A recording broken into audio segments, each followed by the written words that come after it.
بەڵێ ئێوارەتان باش و دووبارە بەخێر بێنەوە هاوڕێنی بەڕێز لە لایفێکدا بە کورتی لەگەڵ یەکتری دەبین و هەوڵ دەین هەندێک گۆڕانکاری کە لە ناوچەکەی ئێمەدا ڕوودەدەن بە کورتی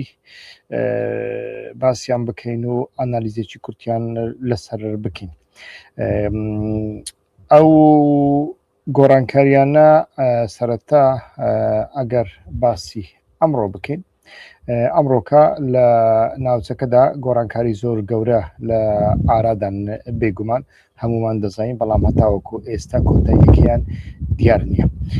لە بۆ هەندێ عێراق و هەرێمی کوردستان، بەڵام تەواوی کوردستان بە تایبەتی هەردوو بەشی باشوور کە پێی دەوترێت واتە کوردستانی عێراق و کوردستانی سووریا ڕۆژئاوا وەکو دوو ناوچە کە لەوێدا دوو پێکهاتەی سیاسی هەنە و ئەو پێکهاتانە لەگەڵ حکوومەتی ناوەندیدا کار دەکەن، لەگەڵ حکوومەتی ناوەندیشدا تا ڕادەیەک کۆتای ناکۆچیان هەیە و لە باکوور قۆناغێکی نوێ دەست پێ دەکا. ئەو قۆناغا لە ماوەی 6 مانگدا تا ڕادەیەک ئاراستەی مام ناوەڕاستی دیار دەبێت، بەڵام خۆی لە خۆیدا ئەگەر پەکەکە چەک دابنێ و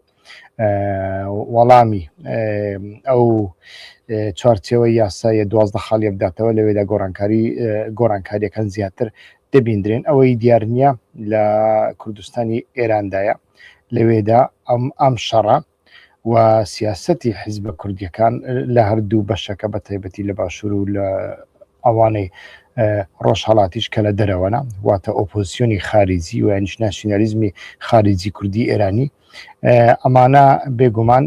کاریگەریەکیان دەبێت لەسەر سیاسەتی ڕژێمی ئێران دژ بە هاوڵات یانی کوردیش تەنانەت. ئەمڕۆکە ئێمە ژانی ئەوە دەچێشین لە ناوچەکە، هەر لە بۆ هەندێک دەبینێن عێراق یعنی هەرێمی کوردستان بە تایبەتی دەبێتە ناوەندی ململانەکان و خۆتاقیکردنەوەکەی دەوڵەتی ئێران و ئەمە تا ڕادەیەکی زۆر بەردەوام دەبێت. بەڵێ بەخێر بێن سەر و سەرچاوم ئەوە هاوڕێیان کۆبوونەوە، منیش هەوڵەدەم لەسەر یوتیوب درێژە بە پەخشەکە بدەم. ئەو هاوڕێیانی هێشتا لەسەر یوتیوب نین، هێشتان سوبسکرایب نین، دووبارە بانگەوازیان ئاراستە دەکەم تکایە ناوی من ئێستا چۆن نووسراوە لەسەر شاشەکە، ئەو ناوە لەسەر کەناڵ یوتیوب بنووسن، کەناڵەکە بدۆزنەوە و سوبسکرایبی بکەن، یعنی ئیشتیراشی بکەن و لە هەمان کاتدا لەوێ لە بەشی لایف ئەتوان ئەو بەرنامەی بدۆزنەوە و لە هەمان کاتدا لە بەشی لایفدا هەوڵ بدەن ئەگەر ئێستاکە نییە، بەڵام ئەگەر زەنگڵی ئاگدارکەرەوە هەبوو تکایە بەردەوام کلیلی بکەن. ئێستاکە ئەو زەنگڵی ئاگدارکردنەوەم ئاکتیف نەکردووە، چونکە وەکو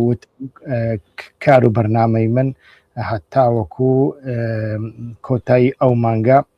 لە ڕووی دیسپلینەوە یەکلایی نابێتەوە کە یەکلایی بۆ لە کۆتایی ئەو مانگەدا هەوڵەدەم کاتژمێرەکانی ئەو کاتژمێرانەی کە لایفیان تێدا دەکەم بە تایبەتی ئێواران ئەمەتان بۆ یەکلایی بکەم، واتە کاتژمێری تایبەتمان هەبێ. ئێوەش دەتوانن لە بەشی چاتدا بنووسن کامە کاتژمێر لە بۆ کامە ناوچە گرنگە و پێویستە. لەو بینەدا ئەو هاوڕێیانەی کە لەسەر فێسبووکن تکایە وەرنە خوارەوە لەسەر کەناڵ یوتیوب تەماشای بەرنامەکە بکەن. بەڵێ یەک دقە بەوزانین چی دەبێ ئێستاکە هیچ شتێک نەبێ. بەڵێ بەردەوام دەکەین هاوڕێنی بەڕێز. لەکوێ دەست پێ دەکەم لە عێراق و هەرێمی کوردستان باز دەکەم، بۆ ئەو پێشەکەم لەسەر ئێران باز کرد چونکە هێرشەکانی ئێران بۆ سەرحیزب ئۆپۆزیسیۆنەکان لە هەرێمی کوردستان بەردەوام دەکات. ئەمڕۆکە 4 درۆنی ئێرانی 3 کەمپی حیزبەکانی کوردستانی ئێرانیان بردومان کردوە لە ناوچەی هەولێردا. هەتاوەکو ئێستا هەرچەندە قوربانیەک من بەخۆم نەمبینیوە تۆمارکرابێ، هەرچەندە نەمتوانی زۆر بەدوەداچوونی بۆ بکەم، بەڵام موشەکەکان و درۆنەکان لە هەندێک شوێندا لە نزیکی خەڵکی سڤیلیشدا کەوتونەتە خوارەوە. لە هەمان کاتدا نێچیروان بارزانی دەڵێت ئێران پێشنیاری یارمەتی بە عراقی داوە بۆ کۆکردنەوەی چەک لە دەستی گروپە چەکدارەکان و دانانیان لە ژێر کۆنتترۆلی دەوڵەتدا. ئەمە لە کاتێکدایە کە بەغدا بەرەو جێبەجێکردنی سنووردارکردنی چەک دەکات و ئەو چەکانە کۆ دەکاتەوە لە دەستی دەوڵەتدا. چەندین ساڵە هەم دەربهام بانگەوازی ئاراستەی پەکەکە دەکەین، هەرچەندە لایەنگرەکانی بەشێک لە لایەنگرەکانی هەمیان نا پەکەکە بەخۆی نا و پەکەکە بەخۆی بەڕاستی هەتاوەکو ئێستا من بێڕێزیەکەم لەلایەن حیزبەوە نەبینیەوە، بەڵام لایەنگرەکانیان ئەوانەی لایەنگری دەکەن، هەرچەندە ئەم لایەنگرانە بەشێکیان گومان هەیە کە ئەمانە لایەنگر بن، بەڵام بە هەر شێوەیەک لایەنگرەکانیان پەلامارمان دەدەن و فلان و بێوان. بەڵام چەندین ساڵە ئێمە باز دەکەین کە ڕۆژهەڵاتی ناوەڕاست بەرەو وەزعێکی تەواو جیاواز دەچێت. لە ڕۆژهەڵاتی ناوەڕاستدا جیهان بڕیاری ئەوە دەدا کە چەک بەدەستی دەوڵەت بێ بەتەنیا، دەسەڵات بەدەستی دەوڵەتدا بێ بەتەنیا و دەسەڵاتەکان لە دەوروی ناوەندا کۆ بکرێنەوە و ئەو هەرێمانەی جۆرە ئۆتۆنۆمی ویانیش پێک هاتەی جیاوازیان هەیە، ئەمانەش بە شتێک ڕازی بکرێن لە دەوروبەری ناوەندا. ناکۆچی لەگەڵ دەوڵەت نابێ، دەبێ سیاست کۆ بکرێتەوە، پەرچ و بڵاوی کۆ بکرێتەوە، هەموو شتێک لە دەستی دەوڵەت دابێ. ئەوە سیاسەتی ئێستایی دەوڵەتە و لە هەمان کاتدا جیهان ئەڵێ ئێمە وەکو جاران کارمان بە مافی مرۆڤ و مافی ژن و مافی کرێکار و ئازادی ڕادەڕبڕین و ئەم جۆرە شتانە نییە. ئێمە کارمان بەوەیە کە هەموو شتێک لە دەستی دەوڵەت دابێ بۆ ئەوەی ئێمە لەگەڵ دەوڵەت قسە بکەین. بۆ وا دەکەن لەبەرەوەی ئەمریکا کارتێکی لە دەستدا نییە بە جیاواز خۆی ماندوو بکە، بە تایبەتی ئەمریکای ترامپ خۆی ماندوو بکە و بچێتە لای مستەفا هیزری و بچێتە لای جەمیل بایق و بە تایبەت بچێتە لای حەمای حاجی مەحموود و ئەم جۆرە شتانە لای ئەوانە نابن. ئەوان ئەڵێن ئێمە لەگەڵ دەوڵەت قسە دەکەین و دەوڵەتی دەبێت دەسەڵاتی هەبێ بەسەر ئەو گروپە ملیشیایە پارچە پارچانە، هەر هەمویان ئەمانە باز دەکرێن. ئەوەی لە کوردستانی عراقدا 30 ساڵ لەمەوە بەرهاتە ئاراوە، ئەوە بابەتێکی زۆر زۆر جیاواز بوو، لە سەردەمێکی جیاوازتر هاتە ئاراوەوە هەتاوەکو ئێستا بە شێوێک لە شێوەکان کاریان پێە. بەڵام ئەمە زۆر زۆر گرنگە. نێچیروان بارزانی بەخۆی ئەڵێ ئێرانیەکان وا پێشنیاری وایەن بەم کردووە، کەواتە نێچیروان بارزانی بەخۆشی لە ناودایە. چۆن تورکەکان پێشنیار بە نێچیروان بارزانی دەکەن بچێ لە نێوان ئەحمەد شەرع و لە نێوان مەزلوم عەبدیدا دیالۆگ ساز بکە و لە هەمان کاتدا کاتێک دەگەڕێتەوە دەبێ چەک لە دەستی دەوڵەت دابێ و هاوکات وەزیری دەرەوەی ئەحمەد شەرعی ئەسعەد شەیبانی لە ئەنقەرە ئەڵێ دەبێت چەک بەتەنیا لە دەوری لە دەستی دەوڵەت دابێ. ڕاستە ئەمە لایەنێکی مەزهەبی هەیە، واتە ئەوانە بانگەوازیەکەیان بەتەنیا لە شیعەیە، ئەوانە بەتەنیا شیعە دەبین کە چەکیان پێ لە دەرەوەی ئێرادەی دەوڵەت خۆیان نابینێت. چەند ساڵە چەکی پێشمەرگە لە شێستەکاندا جۆرەکانی پێشمەرگە کە لە دژی عراق لە دەستیان دابووە و ئەو چەکە زۆر جار ئێران پێیداون و ینی سووریا پێیداون وانە لە هەمان کاتدا ئەو چەکەی دەستی شەیبانیدا بۆ چەکی ئەڵقاعیدا، چەکی داعش، ئەمانە لەکوێ قسە دەکەن بەڕاستی سەیرە، بەڵام بمانەوێ ڕیالیتەیەکی هەیە. ئەو بابەتە ڕیالەتەکەی چییە؟ ئەمریکایە خۆر ئاوایە وها بیر دەکات و ئەو ناوچانە بە نفوسی خۆی دارێک کارتی زۆر گەورەی لە دەستدایە، ئەڵێ من لەگەڵ مرکز لە بۆ هەموو کێشەکان کۆ دەبمەوە، لەگەڵ مرکز قسە دەکەم، لەگەڵ هەموو کەس ناتوانم بە پەرش و بڵاوی قسە بکەم، لەگەڵ مرکزیدا کۆمەڵی کارتم لە دەستدایە. کارتەکان چین؟ جۆلانی ئەڵقاعیدا بووە، جۆلانی کەسێکی جینۆس سایت کار بووە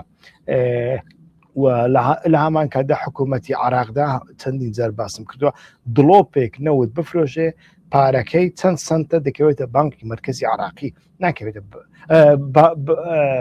بانکی مرکزی ئەمریکی، ناکەوێتە بانکی مرکزی عراقی و دەبێ دیسە دووبارە دوای فرۆشتنی حکوومەتی عراق واستە بکە بۆ ئەوی پارە ئەو پارەیە بکەوێتە دەستی. یعنی نەوتی خۆت نیمچە کۆلۆنیە هەتاوەکو ئێستاش عراق بەو مەبەستە ئەمریکا شتێکی وا دەکات لە ناوچەکەداوە هیچ کەسیش لاریت تێدا نییە تەنانەت چاینەوە ڕوسیاش لەگەڵدانا ئیسرائیل بۆ مەبەستی بەکارهێنان شتێکی دەوێ بەڵام بۆ بەکارهێنانە و سەرکەوتوش نەبووە سەرکەوتوش نابێ هەروەکو چۆن لە بەکارهێنانی کوردەکاندا لەسەر ئێران سەرکەوتو نەبووە ئەمە بابەتێکە دەبێ هەمومان بیان بینین و لە هەمان کاتدا شتێک هەیە کە دەبێ بیبینی پێمان خۆشوی پێمان ناخۆشوی ئەتۆ هەر کارێک دەکەی لە بەرامبەر دەوڵەتدا دەبێت حیسابی ئەوە بکەی کە دەوڵەت بە تایبەتی لە سەردەمی ئەوڕۆدا کە هێزەکان دام و دەستگاکان بەنەتەوە یەکگرتووەکانیش کاریان بە مافی مرۆڤ و شتیوان نییە ئەتو دەبێت حیسابی ئەوە بکەی دەوڵەت دەسەڵاتی قودرەتی بەکارهێنانی هێزی هەیە و هیچ گوێ ناداتە ئەملاو ئەولا چۆن ئیسرائیل 700,000 کەسی کوشت 700,000 ژن و پیاوی کوشت ئێستاکەش دەیکوژێ لە غەزە ئەتۆ حسابی ئەوە بکە لە بەرامبەر دەوڵەتدا هەر کارێک بکەیت و کارەکەت ئەگەر سەرکەوتو نەبوو هەمان شتت ڕوبەڕوو دەبێتەوە ئەمە بابەتێکی زۆر گرنگە کە ئینسان دەبێت لێی تێبە بە حەماسەتی حەماقەتی سۆسیال میدیا و کوردایەتی ئەم کارە نابێ ئەتۆ چووی لە پێش شەڕی ئەمریکا و ئیسرائیل لەگەڵ ئێراندا ئەتۆ چووی بە ئیتیفاقی ئەمریکی ئیسرائیلی ئیتیفاقێکی 5 حیزبی دروست کردووە و لە تەلەڤیزیۆنەکاندا لە سۆسیال میدیادا دۆڵ و زۆرنات لێداوە بە خەڵکت گوتووە هەڵپەڕن لە بۆ خۆتان بەڵام ئێستاکە دەبێ حیسابی ئەوە بکەی کە دەوڵەت داپلۆسێنەرە دەوڵەت لێت دەدا هەر لە بۆ هەندێک تەماشا دەکەین ئەمە هیوادارم کاریگەری کەمتر لەسەر خەڵکی سڤیلی ناو ڕۆژهەڵات هەبێ ناو کوردستانی ئێران هەبێ بەڵام دەبێ ئەو خەڵکەش بەڕاستی لە دەرەوەی سیاسەتی حیزبە خارجیەکاندا لە دەرەوەی سیاسەتی گوایە ناسیۆنالیزمی حیزبی ناسیۆنالیستی خارجی کوردی ئێراندا دەبێ بە خۆشیان هەوڵ بدەن شتێک بکەن لە ئێراندا دەبێت بە خۆشیان لە ئێدی هەم یەکگرتوو بن هەم پێک هاتی کۆمەڵایەتی تیان هەبێ کە لەگەڵ دەوڵەتدا زۆر بە گژیەکتریدا نەچن بەڵام لە هەمان کاتدا قدرەتێکی کۆمەڵایەتیش وەکو سەردەمی ژینە ئەمینی نیشانی دەوڵەت بدەن بڵێن بابە ئێمە لە سیاسەتی تۆ ناڕازین لە سیاسەتی ئەمنی تۆ ناڕازین لە سیاسەتی برسیکردنی تۆ ناڕازین بەڵام ئێمە بە هیچ شێوەیەک پەیوەندیمان لەگەڵ ئیسرائیل نەکردووە و ئەو حیزبانەی کە لە دەرەوەنە ئەگەر کارێکی وایان کردووە ئەوانە نوێنرایەتی ئێمە ناکەن پشگیریمان نەکردوون و بەو شێوەیە مرۆڤ بتوانێت کۆمەلگای خۆی بپارێزێ لەمە زیاتر ڕێگایەکی دیکە نییە بەڕاستی هەر لە بۆ هەندێ تەماشا دەکەین مامۆستایانی چالاک وەکو مەجید کەریمی و غیاس نەمەتی ئەو کارەی بەسریاندا هاتووە کە تا ڕادەیەک دێتە ئەو واتایی کە لە کارەکانیان دوور دەخرێنەوە ئەمە دەبێت ڕابگیرێ پەژاک ئەم لە دوانێکی داوای لە خەڵک کردووە یارمەتی سوپای پاسداران نەدەن ئێوە دەتانگوت ئێمە دەچین تۆڵە دەکەینەوە ئێستا کە بە خەڵک دەڵێن یارمەتی سوپای پاسداران نەدەن باشە ئەو خەڵکە چییە ئێوە ناڕێ خەڵکمان لەگەڵدایە ئەو خەڵکە چێ یارمەتی سوپای پاسداران دەدا یعنی ئەمە زۆر گرنگە لێرەدا هەندێک پارادۆکس دەبینین لە لێدوانەکانیشدا لە سیاستەکانیشیاندا ئەمە بمانەوێ نەمانەوێ لە کوردستانی عراقدا بەردەوام دەبێ ئەو هەوڵی ئێران چونکە کوردستان عراق حەڵقەیەکی لاوازە عراق بەهۆ حەڵقەیەکی لاوازە مەیدانێکی یەکلاکەرەوەی ملانێکانە لە نێوان ئێران و ئەمریکادا و ئەو حیزبانە دەبێت ڕێگایەکی دیکەیان بۆ بدۆزرێتەوە کە لەو ناوچەیە بەڕاستی نەمێن ئەگەرنا ئێران بەردەوام دەکەم و حکوومەتی هەرێم و دەوڵەتی عراقیش یارمەتیان ئەدا چونکە ئەمە بەتەنیا لایەنێکی هەرێمی نییە لایەنێکی عراقی نییە لایەنێکی نێودەوڵەتیشی هەیە کە ئاڵێن دەبێ هەموو لایەنەکان بە پەکێکەوە بە حیزبوڵڵاوە بە حەماسەوە بە حەشدی شەعبیوە دەبێت چەکدا بنێ مەبەستیان ئەوەیە کە ئەوان بتوان لەگەڵ دەوڵەت ئەو کارە بکەن لە ڕاستیدا ئێرانیش ئەمەی دەبێت لە بۆ هەندێک ئەو بابەتە بابەتێکی استراتیژیە دەبێت ڕێگەی دیکەی بۆ بدۆزرێتەوە لە تورکیا ئەو دوای خوێندنەوەی چارچێوەی یاساکەوە کە لە کۆی 562 دەنگدا 468 دەنگی هێنان، یعنی جاری یەکەمە دەنگێکی وا بەرزدێنی هەموو کوردەکان، یعنی هەموو دەم پارتی دەنجیان پێدا، هەموو مەهەپە دەنجی پێدا. لەناو ئاک پارتیدا بەتەنیا 8 کەس ئامادە نەبوون، ئەویش نەیانتوانی دەنجی پێ بدەن و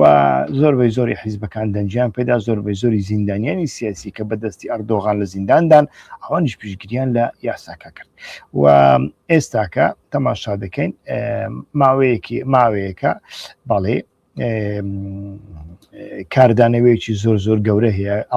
ئەوانەی کە دەمامکی ناسیۆنالیستی کورد ترکیان لەسەرداناوە، ئەوانەی دەمامکی ناسیۆنالیستی کوردیشیان لەسەرداناوە کاردانەوەیان هەیە، بەڵام هەر کاردانەوەیەک کە لایەنی فکری تێدا نەبوو، چارەسەری تێدا نەبوو و هاتوو هیچ پرۆژەیەکت نەبوو، لە بۆ خۆت بەتەنیا دەبێتە بۆڵە بۆڵ. هەر لە بۆ هەندێک تەماشا دەکەین ئەو ڕۆکە ئەو بۆڵە لە 180 نەما یان چی دەکەی؟ ئەتۆ لە سلاحەدین دەمیرتاش نیشتیمان پەروەرتری، ئەتۆ لە سلاحەدین دەمیرتاش سیاسی تری، ئەتۆ لە ئیکرام ئیمام ئۆغلو سیاسی تری ئەگە تورکی ناسیۆنالیستری، ئەتۆ لە باخچەری ناسیۆنالیستری. یعنی ئەم شتانە خەڵک پەیتا دەبینێ، هەرچەندە وەکو پێشتریش لە بەرنامەکاندا وتومانە مێژووی تورکیا مێژووەکە 80 ساڵە دەرسی غەڵات بە کۆمەلگا دەدرێ، چۆن 50 ساڵە ئەحزابی ناسیۆنالیستی کوردی پەکێکەش لە هەمووی زیاتردا لە ناودا خەڵکی خۆی فێری جۆرە خیتابێکی تڕاهات کردووە و ئێستاکەش پێچەوانەکەی کار دەکە و خەڵکەکەشی لە ئەنگلەکانیش لەناو پارادۆکسێکی زۆر گەورەدانە. ئەم بە سەرۆک ڕانە، ئەم پشتگیری لە سەرۆک دەکەن، بژی سەرۆک ئاپۆ، بەڵام لە کرداردا کردارەکان یان کردداری پاسۆک و تاژیک و کاژیک و ماژیکە، لەوەدا پارادۆکسێکی زۆر گەورە دەبینین. یعنی مەسەلەکە دوولایەنەیە، بەڵام ئەمڕۆکە وەکو وتمان بڕیارەکان دراوە لەسەر ئەوە دەمینێتەوە کە ئەمە لە ڕووی کردداریەوە چەندی دیکە جێبەجێ دەبێت، هەتا وەکو ئێستا ئێمە ئاستەنگێک نابین، بەڵام جێبەجێ نەکردنی دواخستنی ویانیش کۆسب دروستکردن ئەگەری تێکدانی ئەو پرۆسەیە لە ئارادایە. لە هەمان کاتدا لایەنێکی دیکە سەرباری ئەوەی هەندێک شت ڕوون نییە، بەڵام ئەوەی ڕوونە ئەو ڕژێمێکی ئەوتۆکراتە و ئەو ڕژێمە هیچ مەیلێکی بەڵێ لە بۆ دیموکراسی و لە بۆ پێشکەوتن و چارەسەریدانیە، بەڵام لە هەمان کاتدا ئەو لایەنە ئێمە باسمان کردووە لایەنێکی نێودەوڵەتیشیە، لایەنێکی دەوڵەتیشی هەیە کە تورکیا بەهێز نابێ ئەگەر بێت و کێشەی لە ناو خۆدا هەبێت، دەبێت ئەو کێشانە چارەسەر بکە. دوێنێ باسی گەڕانەوەی ئاوارەکانی سەرەکانیەمان کرد، ئەمڕۆکە شتێکی وا لە ئارادانیە. هێزەکانی ئاسایشی حکوومەت باس لەوە دەکەن کە ئەمانەی لە هێرشیان کردوتە سەر پەنابەرەکان بەشێکیان دەستگی کراون، بەڵام بەگشتی ئێستاکە گەڕانەوەی ئاوارەکان ماوەیەک وەستێنراوە، هەتا وەکو چارەسەریی بۆ دەدۆزرێتەوە، چونکە مەسەلەکە زۆر لەوە ئاڵۆسترە. ئەوانە کە دەستنە ماڵەوە لە ماڵەکانیان خەڵکی دیکە هەیە و ئەم خەڵکانە خەڵکی شوێنی دیکەن و ئەم خەڵکانە چەچیان لە بەردەستدایە، چەچیان پێیە لە ڕاستیدا، و ئەم خەڵکانە جیهادی بووینە پێشتر لە ناو سوپای ئازادی سووریا و سوپای میلی و ئەوانە دابووینە. ئەوانەش دەبێت چارەسەریەکیان لە بوو بدۆزرێتەوە، بۆ ئەوانش بگەڕێنەوە شوێنی خۆیان. تەزمیناتە شتێکە بەو شێوەیە دەبێت چارەسەریەکیان بۆ بدۆزرێتەوە، ئەگەرنا چارەسەرکردنی گەڕانەوەی ئاوارەکان لە هەر شوێنێکدا خراپە. هەر لە بۆ هەندێک ئێمە لە بەرنامەکانماندا باز دەکەین باشترین استراتیژی لە بۆ کوردەکان ڕیسک دروستکردن نییە، بەڵکو ئەوەیە کە ئەتۆ لە شوێنی خۆت پەنابەر نەبی. باشترین استراتیژی لە بۆ هەر میلەتێک بە تایبەتی لە سەردەمی ئەوڕۆدا باشترین سەرکەوتوترین سەرکەوتن با بڵین ئەوەیە کە ئەتۆ لە شوێنی خۆت ئاوارە نەبی. هەر کەسێک کە لە شوێنی خۆی ئاوارە بوو وای بەسەردێ. دەربارەی پەرەسەندنی نێوان ئەمریکا و ئێران هەتاوەکو ئێستا هیچ شتێک لە ئارادانیا، هەروەکو دەزانن ئێران هورموزی داخستووە بەپێی ڕۆی تەرزیش، هەتاوەکو ئێستا داخراوە ئێران ئەڵێت تاوەکو ئەمریکا مەرجەکان مەڵ قبول نەکات ناکرێتەوە و ئەمریکا وا پێدەچێ ئەگەرچی جاروبار هێڕشێک دوو هێڕش دەکرێت وەکو ئەوەی لە ڕووداوێکی نوێی کەشتیوانی هەلیکۆپتەری دەریایی ئەمریکا دوو موشکی بۆ ناچارکردنی سیستەمی ئاراستەکردنی کەشتێکی پانامایی بەکارهێنا ئەمریکا دەڵێت کەشتێکە هۆشداریەکانی وەستانی پشتگوێی خستە بوو بلۆکادەی دەریایی پۆرتەکانی ئێرانی پێشر کردبوو واتە ئەمریکاش ئەڵێ من ڕێگا نادەم کەشتیەکان بچنە ئێران نەوتبار بکەن و بگەڕێنەوە ئەمە تاکەی درێژ دەبێ و ئەگەر درێژ بوو زیان بەتەنیا بە ئەمریکا دەگەینێ بە ئێرانیش ناگەنی بەڵێ بە ئێرانیش دەگەینێ ئێران کاتی خۆشی خۆ دەیتوانی کارێکی واکە لە بەرامبەر ئەمریکا بەڵام بۆ نەیکرد لەبەر ئەوەی شەڕ نەبوو و لەبەر ئەوەی گوشاری چاینای لەسەر بوو بەڵام ئێستاکە کە ڕژێمەکە لە بەرمان و نەمانە شەڕ هەیە ئەمە لە گوشارەکانی چاینا زۆر گەورەترن ئەمە ڕادەگرێ هەتا کەی ڕادەگرێ هەتا وەکو ئەو کاتەی کە هەڵبژاردن لە ئەمریکا مانگی 11 دروست دەبێت لە هەڵبژاردندا کاتێک ترامپی سزادا احتیمالە بیکاتەوە و لەگەڵ ئەمریکای نوێ بیهەوێ ڕێککەوتنێک ساز بکە ئەمە ساڵی 1970 لە هەر ڕوویدا ئەو حکوومەتێکە و کاتە لەسەر دەسەڵات بوو بە هەمان شێوە ئێران باڕمتەکانی ئەو باڕمتانێکە بکە لە کۆنسۆلۆسی ئەمریکا لە تاران گیرا بوون نەیدانەوە هەتاوەکو کەنەدی بوو چێ بوو ناوەکەم بەبییر نییە سەرۆکی ئەو کاتە چێ بۆ 1970 ئێستاکە کاتی بە ناموێت کات تەرخان بکەم نەیدانەوە هەتاوەکو واکرا کە هەڵبژاردن بکرێت لە هەڵبژاردن بۆ هۆیەوە دۆڕاندی کە ناتوانێت لە بەرامبەر ئێران هیچ بکە باڕمتەکانیش ڕزگار بکە بەڵام دوای دۆڕاندی ئێران باڕمتەکانی ئازاد کردن ئێران ئێستاکەش بە هەمان شێوە دەیەوێت سزایەکی ترامپ بدات دوای ئەوە احتیمالی زۆرە ئێران هەوڵ بدا ڕێککەوتنێک لەگەڵ ئەمریکادا ساز بکە و ئەمریکاش بە هەمان شێوە لە بۆ هەندێ دەبێت چاوەڕێ بکەین هەتاوەکو ئەو کاتە بەڕای من چونکە ئەمە تاقە کارتێکی زۆر گرنگە کە لە دەستی ئێراندایە لەو ڕۆژانەدا کۆبوونەوەی گرنگ ئەنجامدران بە تایبەتی کاتێک کۆبوونەوەیەک لە ئوردون ساز دەکرێت لایەنی ئستیخباراتی ئەو کۆبوونەوەیە زۆر لە بەرچاوە ناتوانین لە بەرچاوی نەکەین هەروەکو بینیمان کە کۆبوونەوەیەک لە نێوان پێشمەرگە ڕژێمی سووریا بەغداد و سند کۆمیش ساز بوو بەڵێ لە ئوردون ساز بوو ئەمە بابەتێکی زۆر گرنگە و گرنجەکەی لەوەدا چیە گرنجەکەی ئەوەیە کە سند کۆم ئەمریکا دەکشێتەوە دەیەوێت لە ڕێگەی ئەو هێزانە چارەسەریەک بدۆزێتەوە چارەسەریەکە بە تەنیا پەیوەندی بە داعش نیە بەڵکو هێزێکی ڕەدع هەبێ هێزێکی ڕەدع هەبێ کە بەیەکەوە کار بکەن و دەوڵەتەکان کە زۆربیان هاوپەیمانی ئەمریکان بە تایبەتی عێراق و سووریا هەردووچیان هاوپەیمانی ئەمریکان ئێستاکە هەرێمی کوردستان و بەغدا هەردووچیان هاوپەیمانی ئەوەن هێزەکانی سووریای دیموکراتیک و حکوومەتی ئەحمەد شەڕ هەردووچیان پەیوەندیان لەگەڵ ئەمریکادا هەیە و پێشمەرگە لێرەدا ڕۆڵێک دەبینێت تەماشا دەکەین ئەمریکا کارێکی وا دەکات یعنی بە تەنیا پەیوەندی بە داعش نیە بەڵکو پەیوەندی بۆ هێکا و هێزانە هاوکاریەک لە نێوانیاندا هەبێ چونکە هەتاوەکو ئێستا ئەمریکا نەیتوانیوە عراقێکی هۆمۆژەن سووریایەکی هۆمۆژەن دروست بکە ئەو دەوڵەتانش کە هەڵدەوەشێنەوە سەر لەوێ دروست دەکرێنەوە بە زەحمەت دەبنەوە هۆمۆژەن خۆی هاتنی هێنانی ئەحمەد شەڕ بۆ سەردەسەڵات بۆ ئەوەیە بۆ ئەوی سووریا هۆمۆژەن بکاتەوە هێشتاش پێی هۆمۆژەن ناکرێتەوە چونکە وڵاتانی خۆرئاوا بەگشتی بە تایبەتی بریتانیا لە دروستکردنی لیبیای نوێ و یەمەنی نوێ زۆر دەترسن و نیگەران هەر لە بۆ هەندێک شتێک نییە بە ناوی ڕوخانی ئەمریکا ڕوخانی ئێران بە تایبەتی لای بەریتانیەکان بە تایبەتی لای ئەوروپیەکان شتێکی مەترسیدارە لە تەنانەت لای تورکیاش شتێکی مەترسیدارە ڕوخاندنی ئێران هەرچەندە ئێران بە کەیفی ئەوان نییە کە ناڕۆخێ لە بۆ هەندێ ئەو کلێنە ئەمنیانە نابێت دروست ببن و ئەو هێزانە نابێت لە نێوانیاندا ناکۆچی هەبێ ئەو هێزانە دەبێ هاوکاری یەکتری بکەن ئەو کۆبوونەوانە زۆربەی زاریشان لە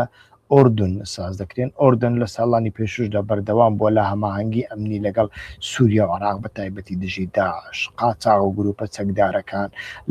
لە هەمان کاردا ئۆردون وڵاتێکە کە پێگەیەکی ئیستخباراتی هەیە وەکو پاکستان لە هەمان کاتدا ئۆردون وڵاتێکە پێویستی بە دەرۆزەکردن هەیە لە بواری ئابووری بۆ خۆبەخێوکردن وەکو مسر وایە و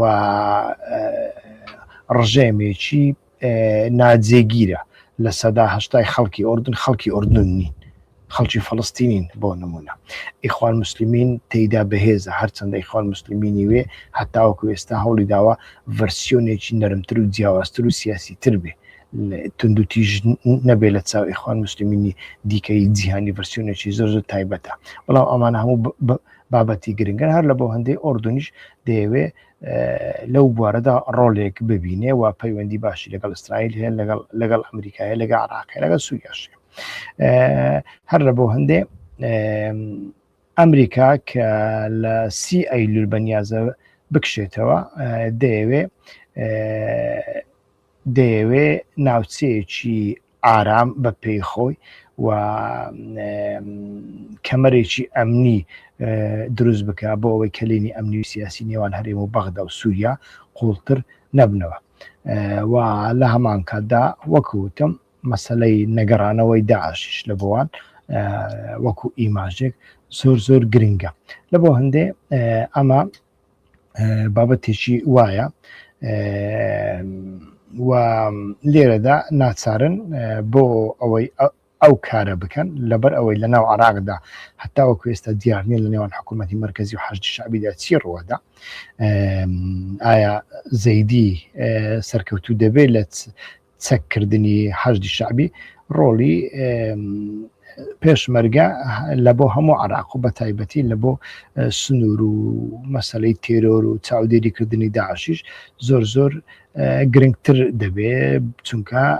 ئەو کەلێنە ئەمنیانی کە داعش سوودیە دەبێت لە نێوان دەسەڵاتی حکوومەتی هەرێم و حکوومەتی فدراڵدایە زۆرجار ئەمانە بابەتگەلێکی زۆر گرنگ بوون ئەمڕۆکە ویستم ئەمانە بەگشتی باز بکەین و ئێستاکە خۆرگیران دەست پێ دەکا من دەبێ بچم بەڕاستی تەماشای ئەو خۆرگیرانانە بکەم ئەمانە کاک شەهید محەممەد سەرکردەکانی پەکە ئەوانەی پێش 2005 هاتوونە تەناو پەکەکە چارەنووسیان چی دەبێت چارەنووسیان دیار نییە چارەنووسی ئەمانە دیار نییە ئەمانە بە احتیمالی زۆر لە کوردستانی عێراقدا دەمێننەوە چونکە لەو سەردەمەدا کەس ئەمانە قبول ناکە ناکرێ بێنە ئەوروپا وەکو جاران ئەم زۆرە کەسانە ناحەوێنیتەوە و ڕەنگ بێ تورکیاش پێی خۆش نییە ئەمانە بگەڕێنەوە ئەوروپا هەر لە بۆ هەندی لەوانەیە لە کوردستانی عێراقدا بمینێن ئێمە زۆرمان باس لەوە کرد کە ئەمە بابەتێکی مەترسیدارە بەڵام لە هەمان کاتدا ئەکرێ چارەسەریەک و ینی ڕێککەوتنێک پێشتر کرابی باس لەوە دەکرێت کە کاتێک ئیبراهیم کاڵن سەردانی بافێڵ تاڵەبانی کرد لە قەڵات سواران لەوێدا لەگەڵ بە بەر پرسیارانی پەکەشکۆ بۆتەوە ئەمە زانیاری پشت پەردەیە تەواو نازانم بەڵام ڕەنگ بێ جۆرە ڕێککەوتنێکی لەو بارەوە هەبێ بۆ پاراستنی ئەو کەسانەوە ڕەنگ بێ نەبێ جارێ ئەمیان بەڕاستی نازانی بە هەر شێوەیەک بێ ئەو بابەتە بابەتێکی هەستیارە و لە ڕابردوودا میتمان بینیوە لەم حاڵەتە هەستیارانەدا هەندێک کاری کردووە بۆ نمونە کاتێک ساکینە جانشس شەهید کرا لە سەردەمێکدا شەهید کرا کە گفتوگۆ هەبوو لە نێوان ئۆجەلان و دەوڵەتدا ئەمانە لە مێژوودا کراون لە ڕۆژی ئێستادا ئەگەر هەندێک جیاوازتریش بێ ئەو مەترسیانە بەردەوامن بابزانین لە ئایندەدا چۆن دەبێ. سوپاسدانەکەم بۆ بەشداریکردتان کاتێکی خۆشتان بۆ دەخوازم. خۆرگیران دەستی پێکرد من دەبێ بچم تەماشای خۆرگیران بکەم. کاتێکی خۆش.